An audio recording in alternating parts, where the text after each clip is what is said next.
Legacy. My name is Will, and welcome to another review here on Alpha Omega Wolf Productions. So I apologize for the lack of reviews. A lot has been going on, but we're back, and we're gonna give you guys more reviews, at least as often as we possibly can. So we just got done reviewing Murder on the Orient Express, the 2017 version. And this movie is directed by Kenneth Branagh, and it stars Kenneth Branagh, as well as a star-studded cast with Willem Dafoe, Leslie Odom Jr., Daisy Ridley, Judi Dench, and a whole bunch of other big names. And this is based on a book that was also a TV movie, I believe, that takes where a bunch of strangers are pushed or together on the Orient Express, and a murder happens, and basically it's up to Hercule Poirot, played by Kenneth Branagh, to figure out the case. Now, this movie apparently wasn't really well liked with critics and audiences, and honestly, I don't know why. Without giving too much away, even though this movie is like 4 years old, it's not that bad.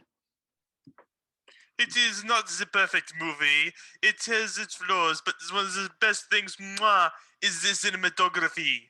It was excellent cinematography. Beautiful tracking shots and establishing thoughts. Okay, I can't do that. I can't talk like Branagh. You can't do like a French accent like Kenneth Branagh was trying to do. Yeah. I was more distracted by his big mustache. Yeah, that was fun. That was very funny. I guess that mustache. I think that was popular back in the time, but nowadays it looks goofy. I know. I just wanted to put that out there. Yeah. But like you said, cinematography, tracking shots, amazing. Probably the best part of the whole movie. Yeah. And they do tie into a bit with giving us the lineups of who the killers are. Very good foreshadowing, I think.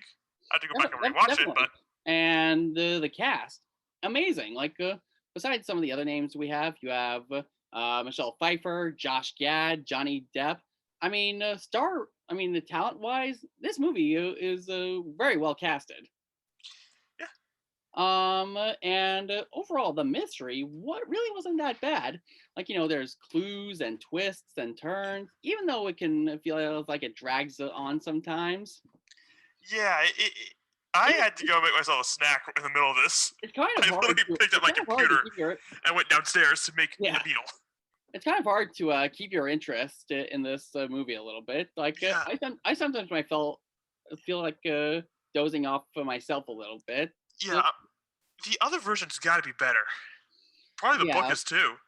Yeah, and also I feel like another thing they could work on is, besides what the characters do for a living, we don't really know that much about them.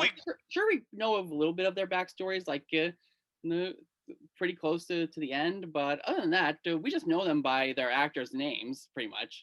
Yeah, we were calling them more by the actors' names than anything. Yeah, I just call Daisy Ridley's character Daisy Ridley. I call him Willem Dafoe's character Willem Dafoe. Yeah, yeah. But honestly, given what we got, it's not not great, it's not awful, it's just somewhere in the middle. Yeah, it's okay. Yeah, it's okay. It's probably good for one viewing, but I don't. And then just think about it again. I've seen this movie a long time ago when I was when I was on a trip to California. But yeah, other than that, I kind of forgot about this movie. And did you remember who the killer was? Sort of, kind of, but it took me until after the second viewing to for my memory to come back. But other than that, I'll still probably forget about this. When did you remember who the killer was? What? Like what scene was it where you remembered who the killer was?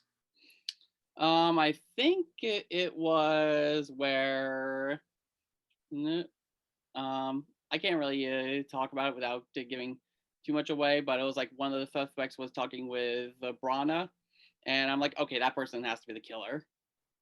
Yeah. But yeah, like I said, I predicted it right away. Technically predicted it right away.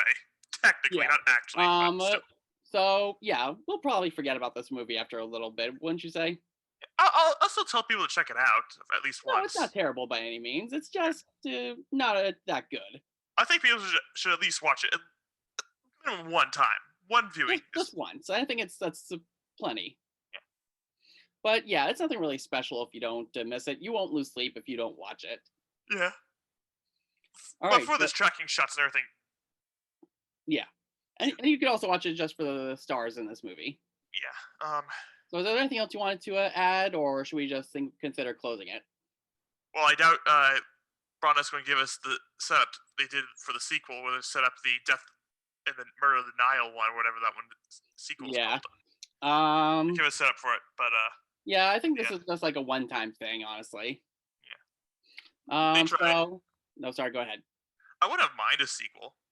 No, I wouldn't be like excited to see it. Yeah, just get another big cast, and yeah, a sequel could have worked. But no, I don't think we're going This to is get. pretty much Knives Out before Knives Out even came out. Yeah, well, like Knives Out, we already knew who killed him in Knives Out. Yeah, pretty much. Yeah, they do a complete genre change in Knives Out, which So what else? So what are we doing next week? Real quick. I'd have to check. I left my phone in the other room, so I'll let you give the outro while I go grab my phone, and I'll tell you what it is when I'm All right. back. So that just about does it for this review. If you did enjoy this video, then be sure to give it a big thumbs up. If you're new to the channel, subscribe for more content. So Jessup and I will discuss the next week and the next week and the week coming after that, and we'll have Pokemon month coming up. So be sure to stay tuned for that. So until next time, see you later, posse.